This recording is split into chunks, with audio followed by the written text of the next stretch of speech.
Good to see you back after the holiday. This is our second to last steering committee meeting for the Healthy Democracy Review Panel of this year. So excited to just have this and next week with you all before we launch the 2021 phase of the project. So pretty simple agenda for us today. Let's just do some introductions and then we're gonna have a brief little discussion about kind of our working agreements and guidelines. Lynn's gonna do a quick process update. And then like last time, most of our time today is just open for discussion. So you all can do your work in discussing the process and overseeing the process. But since we have Robert back with us today and one new panelist from the Process Oversight Task Committee with us today, Donovan, let's again do that lightning round of introductions that, that we do. And I'll pass it to just the first person on my screen, Sophie. Hello, everyone. Welcome, Donovan. I'm Sophie McGinley. I'm an assistant planner with City of Eugene Community Planning and Design. And I will toss it to Ken. Hello, everyone. Ken Beeson, Eugene Planning Commission. I'll pass it to Jennifer. Hi, I am Jennifer. I'm the city councilor for Ward 4, which is Northeast Eugene, and I will pass it to Lisa. Hi, I'm Lisa Fragola, and I'm a member of the City of Eugene Planning Commission, and I'll pass it to Robert. Unmuted there. Hi, I'm Robert. I'm a panelist here. Thank you for having me over.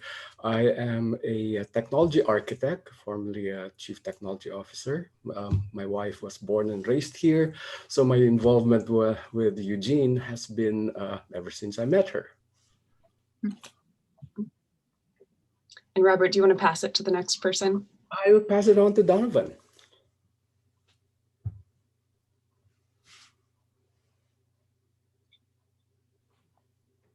Oh, you're on mute, Donovan, I think.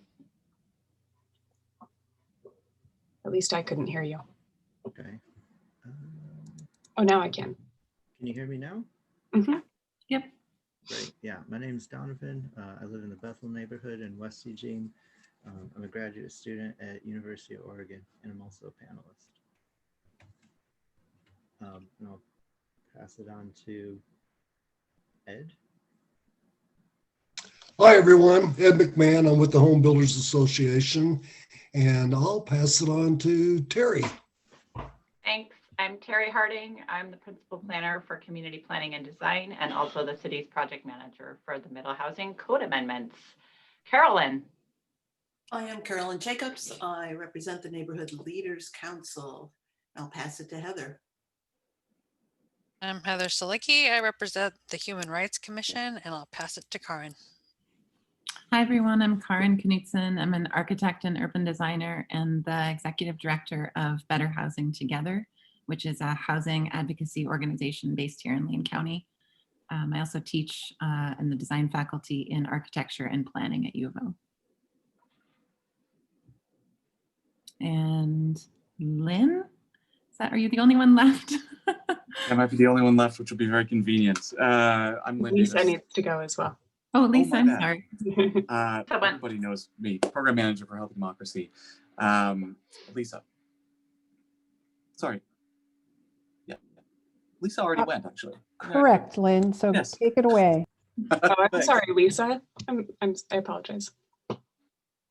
So, yeah, just a couple of notes. I'm gonna, we're in the part of the process here where I'm going to say a similar thing to what I'm going to say at the panel's meeting tonight, which is just that we are in a stage of the process now where things are, the tension is arising at times, and I just want to remind us, we sent out the discussion guidelines previously, and hopefully we've had a chance to remind yourself of what they are, and that at the baseline here we are just attempting to treat each other with a level of respect, and that we will do our job, or rather in this setting, Alex will do her best to sort of help us respect that. And just to acknowledge that it is always a balance between sort of providing a relatively open forum for folks to say what they need to say, and also for instituting some boundaries of helping us to just respect each other. So I think that's all I'll say about that for right now.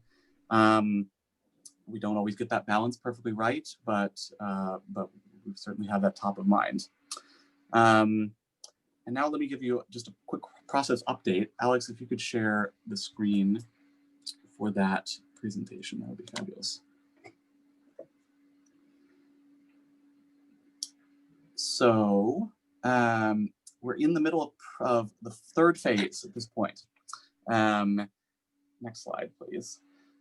And remember, this is sort of the last section of this first opening part of the project, where the panel is working on principles at this point. And next slide, and the following slide as well. And they've gone through a process of, oh, Alex, can you go for the next slide? 2 slides forward, please. Yeah, another one. There we go. Perfect. So, well, that's fine. So yeah, so the panel has gone through a process of now over the last 3 sessions since we last spoke, finishing with their exploring panelist expertise and also hearing from presenters who they've selected. The panel heard from 11 selectors that they presented. As a reminder, in phase 1, there were 7 folks that you all selected. And actually today, there's sort of a final little, based on the final gaps analysis on in session 6. There's a couple more folks that are going to be showing up just for very quick Q&As at the beginning of the session tonight. Next slide, please. And then we've already started moving into phase 3, as we mentioned a couple weeks ago, sort of feathered these 2 phases together a little bit, with the panel already identified potential principles at actually starting on just before the holiday, and then in a big way last time, and then today working on especially organizing those and starting to edit them and possibly add some rationales as well as we go. The organizing process is, I mean, as you know, in groups that always takes a little bit of time and is really important. So that's what most of the time tonight is going to be spent on. And then on Saturday, there will be essentially editing. Well, I should say the wordsmithing group will be meeting between this session and Saturday to help with the editing process. And then the panel will look at what they've done on Saturday, and we'll make final edits, identify any sort of glaring omissions at that point, and then work through a prioritization process, which will result in final report for this stage, a prioritized list of core principles. So I think you can stop now. Thanks very much. That's what I wanted to say, just as a background to sort of where we're at in the process. And I wanted to give Donovan and or Robert a chance, as usual, just to say anything that either or both of you would like to say about where the panel is right now. Would you like to say anything? As a panelist, did you say as a panelist, Lynn? Yeah. Just any updates like last time about where the panel is right now. Would you like to say anything about that? Yes. As a panelist, I feel that we've been given a really broad view of this task that we're about to, that we are working with. Also, it feels very much in line with what the community seems to feel. I remember that this committee, this panel was empaneled, this group was empaneled to represent an even demographic of voices that have come through. So I feel that that's being heard and coming through. I wish some of the other panelists would speak up more and ask more questions, but that's coming through in the subgroups, I feel. And in the subcommittee that I belong to, which is the process subcommittee, which we represent here, we have discussed the process initially, understanding that most of our work would probably be in the tail end of this whole process. We discussed, we reviewed surveys that that the other panelists have filled up, and we discussed a question that I understand is going to be has been tabled from our last meeting as a steering committee, which is the involvement of a broader community support. We have thoughts about that, and I don't know if that's the appropriate time right now to discuss that or later. Anyway, that is where I am right now. Donovan, would you like to add anything more?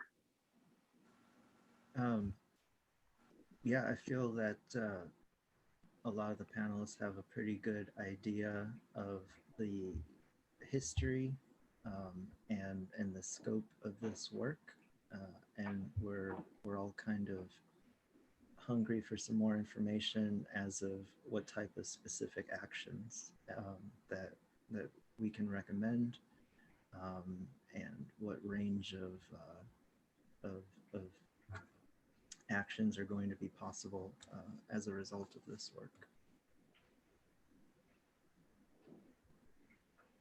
Great, thank you both for those updates. Now I want to open it up to kind of broader conversation and observations about the process. So Robert, this would be an appropriate time, or maybe let's hop to, I see Ed has a hand first, and then we'll go to Robert to hear about your proposal to this group.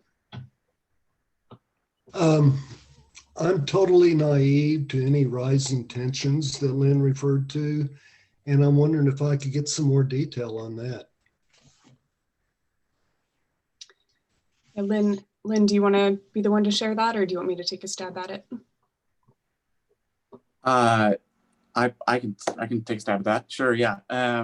So yeah, there've been a few things, small groups and in the larger group that we sort of noticed as moderators, and in the larger group that folks would have noticed if you had seen the live stream on last session. And I'm trying to think if there were sort of previous things bubbling previously. I'm not sure.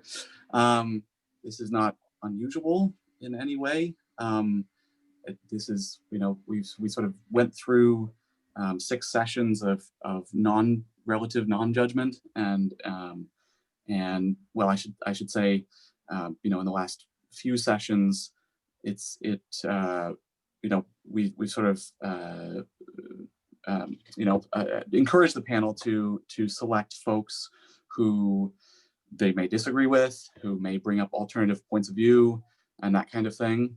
And there was, I think it's fair to say, an incident on Tuesday where there was a speaker and a panelist who had a little back and forth. And could you tell us what happened, please? Sure. I can I'm sorry to ask that so directly, but I feel like you're talking around something that sounds like it was quite sensitive. And yes, I mean, you can see it yourself in the live stream. It's in the first part of the live stream at about minute 58, if you'd like to watch it yourself. I'm just hesitant to sort of try to describe it, but it involved Paul Conti, who was speaking, and a question from Donovan, actually, comment in question from Donovan, who is here today. So I don't know if maybe Donovan, if you'd like to explain. Well, I should say, let me actually, sorry, it is my role to sort of do a better job than this of explaining what happened. So let me do that. So Donovan asked a question that was interpreted by Paul to be a personal attack, and I think it's fair to say was relatively a personal attack. We didn't recognize that right away, and Paul recognized that, said something about it. And Alex stepped in, though after a little bit of time, and asked Donovan to rephrase his question. I think from our perspective, we, that's sort of what I mentioned about this balance between, the panel is our first allegiance, and they, them having time to say what they need to say is very important, but our sort of simultaneous first allegiance is also to the discussion guidelines. And I think we could have stepped in a little bit sooner, just to try to ensure that those were being followed. Yeah, I don't know if you want me to say more about that. What precipitated the engagement? Because I haven't heard anything like this with previous speakers, and I'm not, I guess on some level, I can't say, I mean, not at all to be naive, not surprised that there, could be engagement given the presenter involved, but I'm really curious as to what sort of brought the meeting to that moment. Since I was the one asking questions, go ahead, please, Donovan. Let me speak to that. All right, so there was a lot of inconsistencies that I recognized during his presentation. Some iconography and things that made me uncomfortable, and the delivery of his ideas. And so about midway through, I just Googled him. I typed in Paul Conte, Eugene, Oregon, and I found out some things that I didn't understand. Like what did he do with $260,000 that he received as a settlement from a housing developer here in Eugene, a housing developer that was trying to develop affordable housing used for students. Like what was his background? I didn't feel like he really introduced himself, who he was, or what his credentials were, or why he was speaking to us. But if you Google him, he's running for some sort of board position in Sun River, and that's a very privileged neighborhood to live in, or town, or whatever, some sort of resort town. And just the way that he delivered his message, saying that you should do this and you should do that, I didn't understand, who he was or who he thought he was that made him eligible to tell us what to do. And that, if I could ask it again, I'd probably word him like, could you reintroduce yourself as to why we should adopt some of these things that you'd like. Yeah, I definitely got a little bit triggered and upset when he kept saying, it's basic economics. Like I'm a graduate student of 3 p.m. and I'm currently studying economics, and this type of misinformation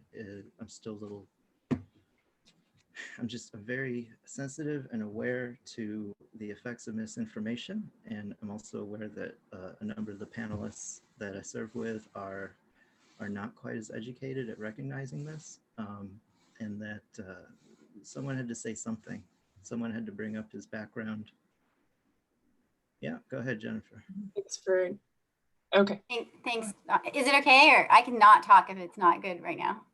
Yeah, I think I just wanted to say real briefly, thank you for kind of sharing some of what was behind your question, Donovan. I think that's useful. And I just want to make sure that we keep in mind, that we're not hashing out the content in this context, but keeping in mind any process dynamics that this group should consider. So just wanted to. Actually, that's kind of what I wanted to pull it back to. But I appreciate Donovan taking the time to explain and saying that he, may have worded it a little differently, would he have a second chance? I don't think it's any secret that Paul and I don't always agree, but he was invited to this, you know, all of these people were invited. And so I assume there is a certain level of guidelines that the group has agreed to when they interact with these speakers. Or I guess that's my question. Is there an agreed upon, you know, set of conduct for when we interact with, when the panel interacts with these speakers? Yeah. Yes, the discussion guidelines apply throughout the process, whether it between panelists or with speakers. Yeah. So would you say this is this was a, I watched the thing, and I don't know that if later, couldn't watch the third part. So at some point there's going to be a reflection on whether this could have gone better and how the panel might deal with, because we have more speakers coming. Is that going to happen in the process? Well, yeah, as I mentioned, I mean, the speakers are coming at the first thing this morning or this evening. So I'm going to mention, you know, of course, just a reminder, and everyone, in even heated moments, it's really important that we you know, and just basically what I said today. Yeah, which we've, you know, we sort of go back to them every once in a while as a reminder, but they will be sort of quick Q&As today. But there will be a little bit of speakers at the beginning. Well, I appreciate that quick moment of you know, just reminding everyone. I think that's very appropriate. And I wanted to just tag on to what Lynn presented at the beginning too, and just let you all know that the kind of working agreements that we have for this group are taken directly from what the panelist version of discussion guidelines are. The panelist version is more complex. We kind of did a simplified version, but everything that is in your working agreements is in theirs plus some. And that's available on the panelist resources page if anyone's curious about the panelist guidelines. Go ahead, Karin. I think what Donovan, I'm just reflecting a little bit on this conversation. And one of the things that Donovan raised is that there maybe wasn't clear information also put forward about why, like what credentials some of these speakers would have, like why they would be in front of the panel. And I'm seeing that as a mistake of this steering committee, not of the deliberative panel, for that information not to have been clear. And thinking back on the descriptions that were attached to different recommendations, and I think that content was missing in some cases. So for what it's worth, if we go forward, we should probably include affiliations and more clearly define why it is, or, you know, who's recommending that people speak, or why it is that they're being recommended to speak specifically. Don't know how to better frame that, but. Thanks. And Lynn, just to confirm, are you you're taking some notes about process things today? Yes. Yeah. Okay. Yes, great. and thanks. That directly relates to something that was sort of an optional agenda item later, which is reflecting on the way that that expert selection happened, and we'll do that either today or next week. So yeah. That would be great too. Yeah. And I'm so sorry, I've missed a couple hands in the participant list. So let's go to Lisa and then Heather, and then I also see Ken. Great, thank you, Alex. So I just wanted to say, first off, Donovan, thank you for sharing your story. I appreciate that. And I also want to say thank you for speaking up in the panel. I actually think that there are a lot of dynamics of power and culture that happen in these environments. And being from the East Coast, I know I ask things in the wrong way all the time here in the Northwest. People are really nice here, really, really nice. That being said, there's cultural norms, and you know, maybe you crossed a cultural norm, but it also sounds like you felt like there was something important that needed to be called out. And I do hope that is happening and that there is space for that to happen within the process. I heard people mention these protocols for interaction. And I think there should be a clear understanding also of what are the protocols for the presenters. Because I also heard Donovan describing some ways that the communication style of the presenter may not have been received in a positive way. And so I don't know if that has to do with a certain cultural competency or communication style, or if there was something more than that. But I would hope that we have parameters for both the panelists and the presenters in terms of how communication is occurring. And so, I mean, I personally don't have a problem with people beginning to get passionate about this conversation. We know there's a lot of energy and emotion around this topic. And so I think I heard Robert describe a lot of really positive things. And I personally would not feel that one interaction doesn't detract from the whole process. And I actually think it's healthy for disagreement to agree sometimes. So again, Donovan, thank you for sharing your story. And both Robert and Donovan, I really appreciate your participation in the panel. Thanks for that, Lisa. All right, Heather.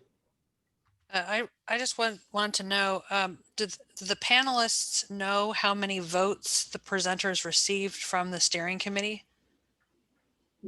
Yes, that was information in addition to the rationales provided. Okay, so they knew that in up front. Thank you. Mm-hmm. And Ken.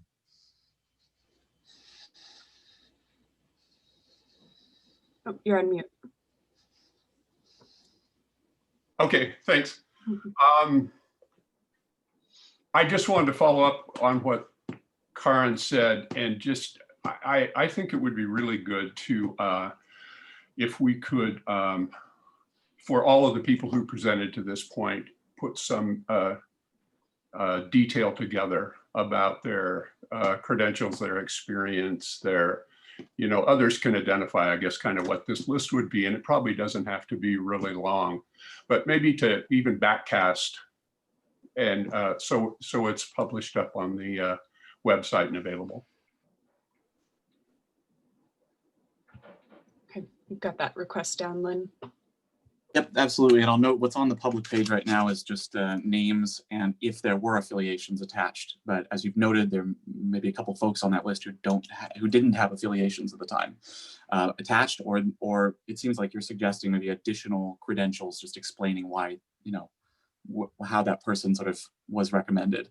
And very open to that. If you have a suggestion on how best to arrange that, I'd be open to that.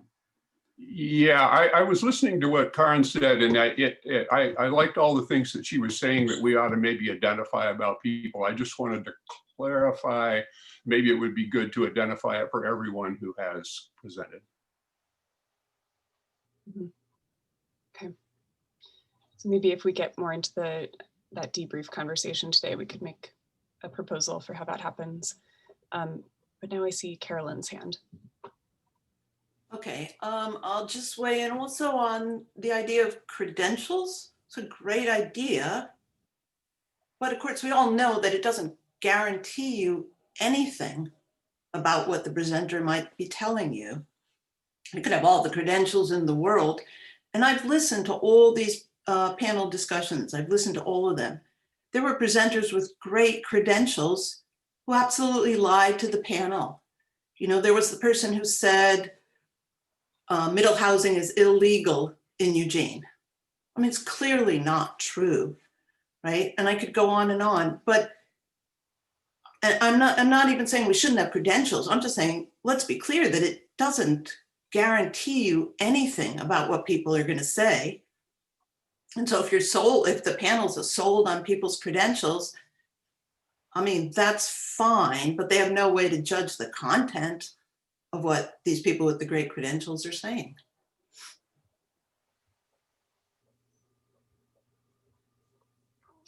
I see Robert has a hand up.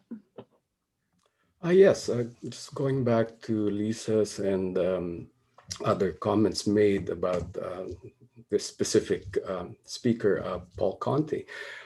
We were given, as a panelist, now I'm talking as a panelist, we were given a brief summary, in fact, of the speaker's credentials. We were given this thing. Anyway, what personally came across to me was there was a sort of a dissonance between what I read on the brief and what he presented, as Donovan had noted. Now, to make a fine point of it, I thought it was a little bit more inflammatory, in the sense that since he was making a counter case, if you will, of what has been presented before, there was, I think, somebody here had pointed out a surplus of emotion in the presentation, a passion, if you will. So from that standpoint, looking at it objectively, I think what got to me was the dissonance between what I expected and what was being presented to me. So anyway, that's my 2 cents. Robert, just as we kind of try to identify some components of what might be a proposal coming together, is there any information that you think would have helped correct that dissonance for you? Yeah, a couple of things. Now speaking again as a panelist, I would have wanted to know what this person's position was regarding this bill, what say he was going to present, more like a maybe 1 or 2 sentence summary prior to the meeting itself, so that I can review it offline, so we don't take the time in meeting doing all that. And that way I know what I am expecting, and then I can frame the questions that I can frame relevant to the discussion. Because if we invited somebody in good faith, they need to speak in good faith. But if there's a sort of, like I said, a dissonance between those two, it kind of goes, well, your questions take a different trajectory in trying to gather more data. And as a panelist, we don't have much time to gather this data. So anything that comes in beforehand would be vastly helpful, especially, as a panelist, I'm very mindful of trying not to dominate a conversation, because the effect of conversation is that you become the person that pulls the entire cart. That's the reason that this group was empaneled in the first place. It's so that we have a representative viewpoint of the community. So, when you're introducing a counter point of view, you need to understand the why and wherefores of that, so that you can frame relevant questions. I think that's where I would go with that. Thanks for elaborating on that. And I want to acknowledge, I know that Heather, you've had your hand up for a little while. I never saw it go down after your last question, so just wanted to confirm. Okay, that was just a holdover. So I see Ken has a hand. I do, and one last brief comment. I guess in terms of following up on Karen, where I was trying to go, I have watched all of these, and I've been I think I said this a little bit last time. I find the speakers generally very informative.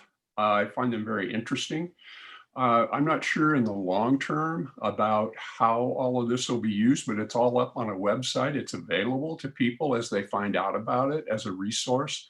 So I kind of want to put my suggestion into that sort of a context that for people who aren't panelists or people who kind of come to this, being able to have a little bit of an idea about the background of the people who are presenting. So I'll leave it at that. Thanks. Okay.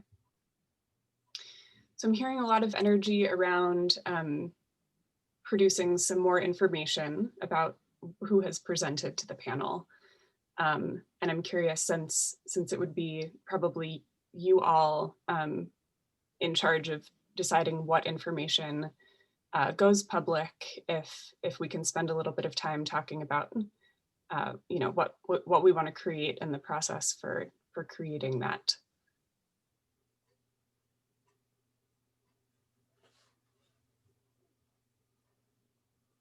Yeah. Didn't somebody suggest that we ask and I could have misinterpreted this, but I thought someone suggested we just ask the speakers to submit like a short paragraph about their background, or maybe I misheard that. Which I'm okay with, rather than writing it ourselves, because I think that would be more difficult. Mm-hmm.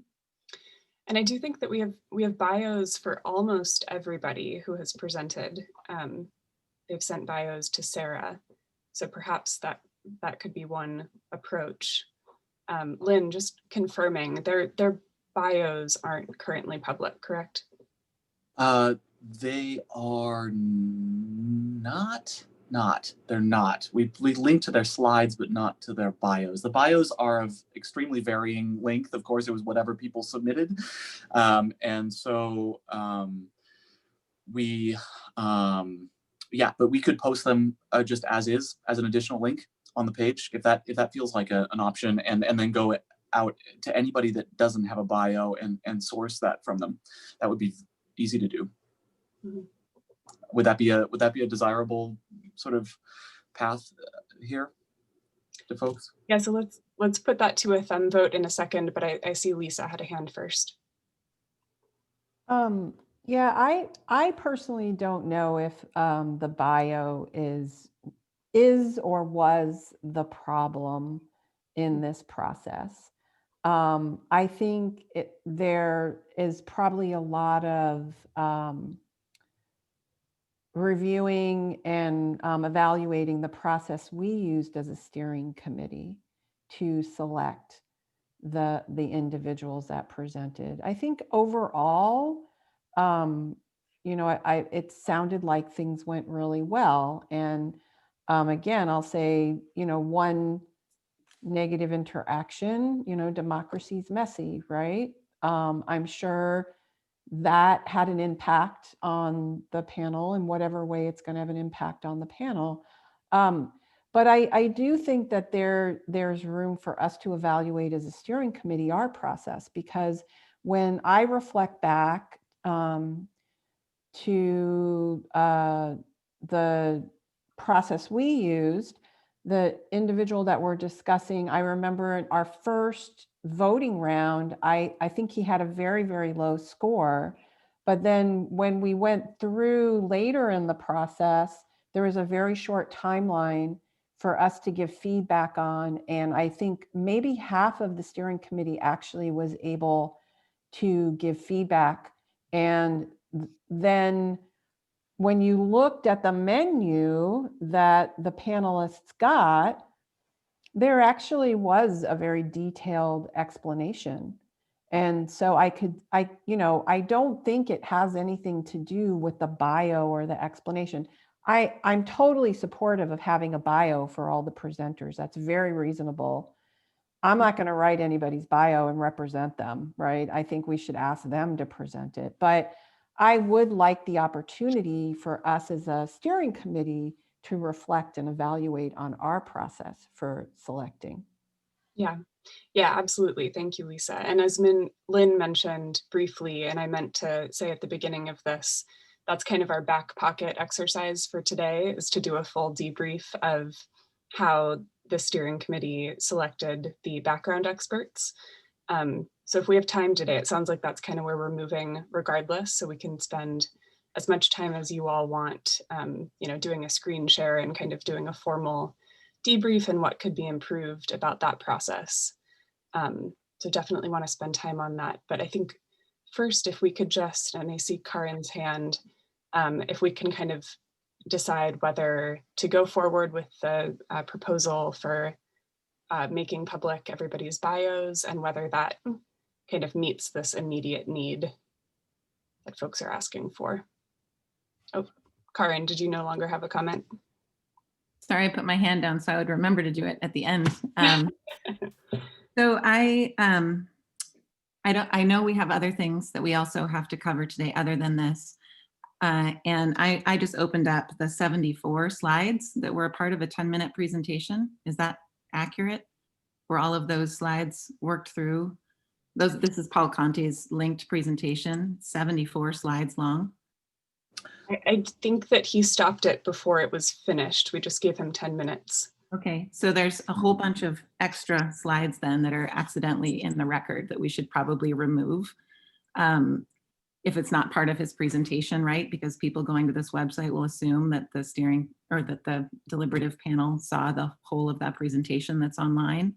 I'm just looking at the information that's here, and it is quite startling and striking in comparison to presentations from other presenters, including language and the conclusions that are arrived at and the graphic information that's presented with some of the conclusions. So I'm not surprised that it elicited a response at all from the people who were listening. And I guess I just want to be sure we don't create a whole bunch of extra work dealing with one particular instance with one particular speaker who has a history of generating a lot of extra work by entities that are trying to engage equitably and broadly, but then every time end up talking about just this one person again and what one person would like for us to spend time on. So the whole point of this effort, I think, was to focus on the broad engagement and, Donovan, Roberts, the deliberative panel's perspectives, and not get stuck in this particular rabbit hole. And I say that because that is the evidence of our history in doing housing planning and policy work related to how Eugene is going to plan for housing and change. So again, I don't want to go on too long about this, but I'm also not sure if we're just talking around an issue and if we could just remember what we're trying to do, which is not only have this be about this one person and one opinion yet again. I hear that, Karin, and I agree. I feel like we're approaching kind of moving on with this conversation, and I want to make sure that we come to some conclusion about what information we want to add to the public record. I see Carolyn had a hand. Do you want to have the last word here, and then we'll do a thumb vote and then move to Sure. It doesn't address what you just said you wanted to do, but I think it's a mistake, and it's highly wrong to sit here being negative about one of the speakers at the panel. That's outrageous. To sit here and criticize one out of the many speakers. I mean, honestly, if he was saying such controversial stuff, probably what we really needed were more people with that same kind of point of view, and we should have had them earlier in the process. I mean, when you had a whole line of people with similar points of view and have one left at the very, very end who might have countered what other people are saying, well, maybe food for thought. Maybe there are other people out there in the community with similar points of view, right? And they should have been mixed in from the beginning and not left to the very end. But I think it's absolutely outrageous to sit here and criticize one speaker and not any of the other speakers. There are all sorts of people who you could offer criticism of if that's what we want to spend our time doing. I just want to correct that misunderstanding. I didn't criticize anyone specifically. I said we were spending a lot of time talking about one person. I didn't say that he had lied in his presentation, and you said that about a different presenter just a short while ago. So I'm not at all wanting for this to be focused on, again, just this one person, always, every housing conversation. So I think that at least I've personally been trying to keep an eye towards most comments having to do with the process and what could happen differently next time. And I think even though this might have felt a little roundabout, I do think Lynn has some good notes about process things that will carry into the future. And I think Carolyn's point feeds directly into a debrief about kind of when certain experts come into the process. I think that kind of feedback is absolutely valuable. And I hope it doesn't feel like we're criticizing any one person or content, kind of like I said at the beginning, I hope that we can keep an eye towards the process and what can be addressed for next time. So with that, I just, is anybody opposed to putting biographies up on the panelist resources page as kind of an effort demonstrating these folks' credentials? Yeah, Heather. Do we also include how many votes they received from the panelists or from the steering committee? Yes, I believe that was in the menu that they received already. Lynn? It was in the menu sent to panelists, and I think it was in the public menu. Here, I'll just go and check and double check that real fast. Yeah. Okay. Thank you. I see Sophie and then Ed. Can we also include how many votes for the experts being unacceptable were tallied? That was an option when we were doing our rankings. All right, I think I'm just trying to keep track of sort of decision points here really fast. So we have one decision to add bios. We have another decision that's been, or a question here that's been suggested to put the sort of votes from the steering committee, the complete picture of how many approved that person or didn't find them acceptable. The acceptable versus not acceptable versus don't know. Add those to the various speakers. And then another point that I think Karin raised a moment ago that I feel like I would need steering committee approval to do, which is to edit the presentation. I mean, there wasn't a clear policy for this one, unlike many of our past projects actually, about the length of the provided presentation.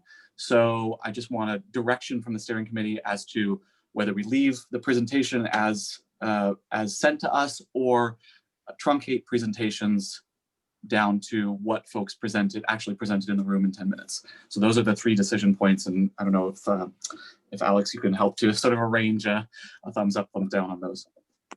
Thanks. Yeah. So can we just take those one by one to make sure we don't miss anything here? So the first one, adding the bios, any no votes to that? Not seeing any. Okay, great.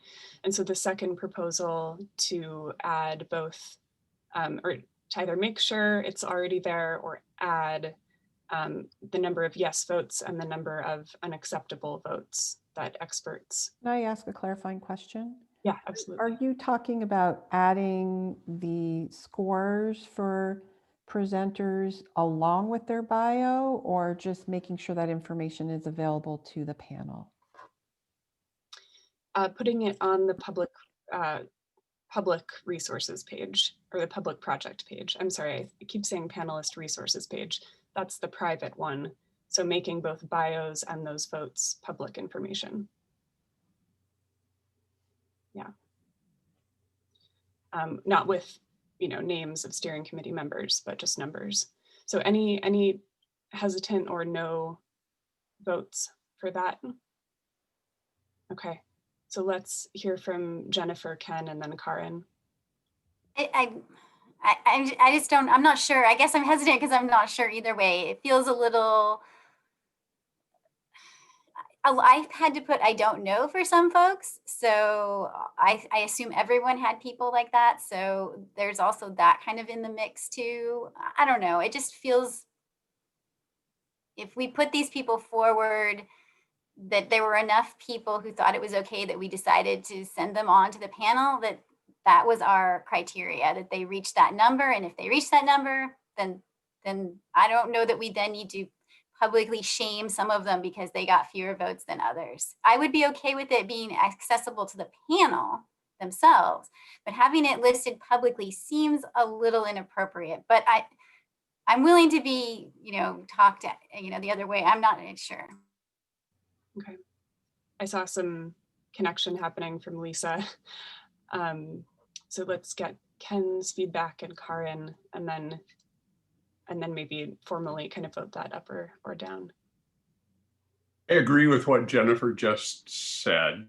I'm really reluctant that we put votes up there. They were recommended based on our discussion, and I think that's good enough. I guess still really on a track of providing some information for people who are outside this process, who might go there and look at this as information, being able to know something about the speakers. And to that end, and I'll say very quickly, I think I'd be reluctant for us to go in and edit their presentations. I can probably go either way, but I'm kind of seeing this in the long term as potentially sort of a resource in the community, and people can make up their own minds when they look at the material. I think they're capable of doing that. Thanks. Okay, thanks, Ken. And just on the second point first, Karin, do you have anything to add to the mix, to those comments about the number? I agree with Jennifer's summary entirely. I think that makes a lot of sense. Okay. Yeah, Sophie. Yeah, I totally didn't intend it that way. And as soon as Jennifer started speaking, I was like, yeah, let's pull that one back. Okay, okay. So great. Don't need to bring it to another vote. Proposal revoked. Okay, so let's in our last 6 minutes here, just go to this kind of final question probably for today about whether to include a full presentation or make changes to the public website. Does anyone else have thoughts about that? I see Lisa and then Ed and then Terry. Yeah, I guess being on the Planning Commission and getting information a lot of the time about what's the public record, what could be in the public record, what can't be in the public record. I kind of feel like this is a document of the information that the panel received. And so as a community member looking at it is going to approach it from the perspective of, oh, what did this panel use in their informative deliberations? And so from that perspective, I guess I would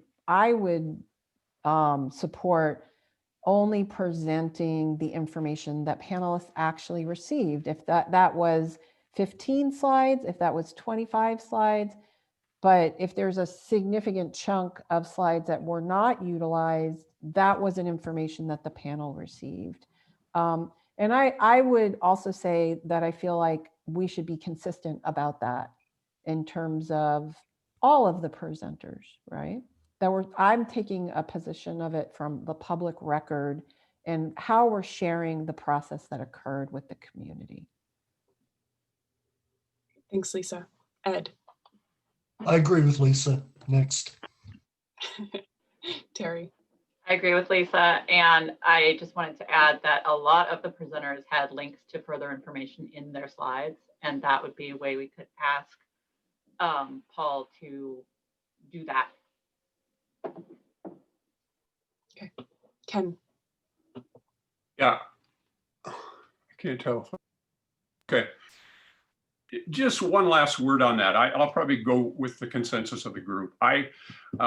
As I've gone through this stuff and I've looked at the material and the links, it's all really been provided every session. So the way I'm kind of interpreting it, including the material last night, we'd be going in and basically editing what's already been provided. Even though some of the presenters in the 10-minute limit didn't get to all their slides, I found their material to be helpful. So that was the vein of my comment. I'm not sure why we would take it out. Thanks. Robert, and then we'll go to Jennifer. Yes, I share basically the same sentiment, but also as a panelist, we are encouraged to look beyond what we are given, and to consider a broader context of what the presenter has presented to us and the information given to us. Balancing the transparency that the public will want, and this dovetails to, by the way, the question from the last steering committee meeting, which was the involvement of the broader community, which we discussed in the process subcommittee. We are the public. We are the representatives of the public. In this case, we take that duty very, most of us anyway, that I know of, take that very, very seriously, in the sense that we must consider what we think before speaking and bringing it into the conversation. And that involves also what we see and what we hear from experts that that are provided and suggested. So I think it behooves us to strike that balance of transparency, but also recognizing that we are allowed to look at a broader amount of data. So. Thanks, Robert. Okay. Oh, and sorry, were we going to go to Jennifer next? I just had a quick question to clarify. So the panelists had access to the full presentations for everyone before they did their presentation or not? No, after, Did not. because in some cases the presentations weren't sent to us until the moment of, the day of, right before, and so we posted them as soon as we got them. But they got them afterwards. And They got them afterwards. They were always posted during the particular session or afterwards. That makes it a little more tricky for me, because then they have access to the full thing, so we can assume that some of them would have looked at it, which then, because before that, if they hadn't, I would have been totally with Lisa that if they're not looking at them, they're not appropriate to put on. But now if they are looking at it, then I'm not sure. So I think, oh yeah, go, any clarifier there, Lynn, before we do a. No, I was just going to offer, I don't want to offer a complication here too much, but there is sort of a second option, which is we could leave the presentations as is and note sort of how far the presenter got, in brackets with each presentation. So that's a possibility, but let's not consider that. Let's consider that separately, I guess. We don't really have time to, maybe. So. Mm-hmm. Yeah, so let's just take those in order, maybe. And I think we just have to go to the thumb vote. I'm sorry, Lisa, because I know we're going to get bumped off. But a thumb vote to just change the presentations to what was covered. Can we get, okay. So that's not meeting consensus -1. So let's go to Lynn's proposal. Oh, sorry. Sorry, wait, just a process thing really fast. This is a choice between two sort of options here. And I think we shouldn't preference the status quo. So I think it should be an up-down, unless anybody has any objections, that it should be an up-down vote on this one. Okay. All right, I guess I see it slightly differently with your proposal in the mix of marking where presenters got to. Can we do that proposal versus status quo vote? Does that make sense? Okay. So marking on the public website what slide presenters covered in their presentation is option A. Option B is leaving everything as is. So option A, hands.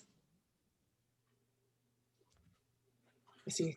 And leave them at 1, 2, 3, 4, 5, 6, 7, 8. Okay. And option B. Okay. I hope that's what made sense. Oh, yeah, I should get a count here. So Donovan, who is for option B? Okay. And that was leaving everything as is without. Yeah, exactly. Okay. I hope that was what you were getting at, Lynn, and that reasonably follows our decision-making structure here. Do you have any questions before we constrained there at the end? I just want to just a second for anybody to who may not have understood what was happening or may disagree. It sounded like we had 8 votes for sort of this amended option to leave the slides exactly as is, but just add a little note on the public page of where the presenter got to in terms of slide number in their presentation. Is that what people were voting for when they voted yes, those 8 votes? I believe so. Yeah. And final word to you, Lisa, because it looks urgent. Nope, Lynn just clarified what the outcome was for me. Thank you. I wasn't clear. Okay, sorry if I explained that poorly. All right, thank you all so much. I'll see you at 1 p.m. next Thursday. Have a great week.